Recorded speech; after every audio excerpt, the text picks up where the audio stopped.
the onset of the coronavirus pandemic is forcing institutions around the world to rethink about one particularly germy service: cold, hard cash.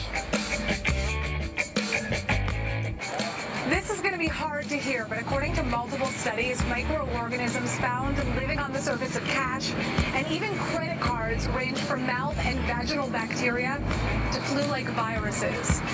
But what if you can make your daily purchases without touching a thing?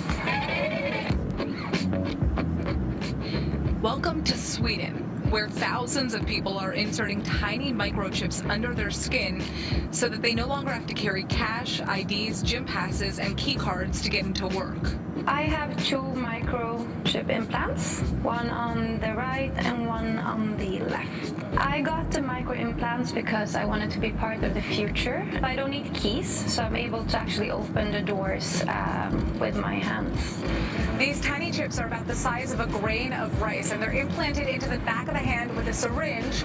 And so far, about 3,000 Swedes have gotten them implemented. So in Sweden, you can actually use it to put your train tickets inside. You can actually use it with Scandinavia's biggest gym chain, so you don't actually need to show your membership card. I use it personally as a business card, so you can actually put your phone on my hand and then my LinkedIn pops up. So, who's behind this technology? This is Hans Sepienshowblad, and he's the CEO and co-founder of Disruptive Subdermals. They're one of the leading companies when it comes to developing microchip technologies. I first encountered chip implants for humans almost 10 years ago. I felt that this is a very interesting technology that we could potentially do some awesome things with. So I bought a bunch online, got together a bunch of friends, and we had our first chip implant party. The number one reason for getting an implant is simply convenience. It allows you to eliminate some of the clutter in your life. Implants can also be used for making payments. For example, here at Epicenter in Stockholm, we use our implants in different vending machines, buying snacks and candy and juices whenever we feel like it. Microchips may sound too futuristic for you, but Sweden is expected to be the world's first cashless economy by March of 2023. But now, microchips could be used for more than just convenience. They have the potential to change healthcare and the way governments are handling the coronavirus crisis.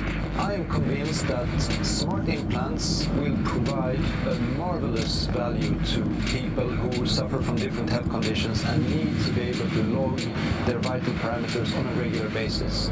It could be body temperature, pulse, blood pressure, and imagine if you could just do that by swiping yourself with a smartphone at any time. For example, the implants that we designed allow people to measure their body temperature. It has some very interesting applications to see how fever is spreading in the population.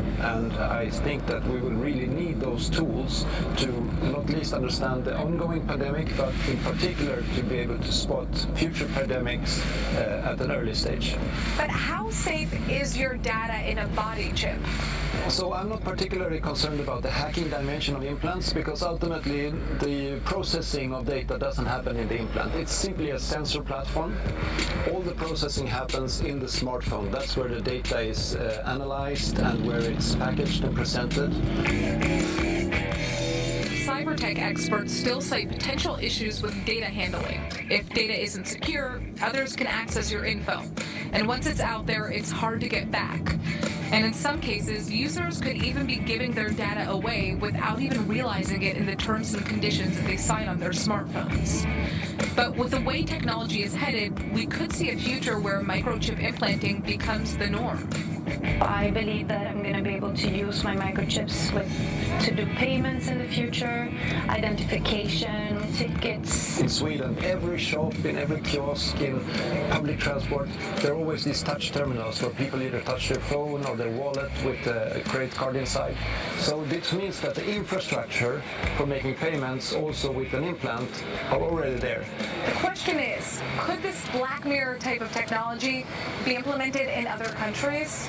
Hans' ultimate vision is to take health microchips to developing countries where healthcare systems are less developed, so that people in remote areas with limited access to hospital facilities could just send their health information to doctors around the world to receive diagnosis.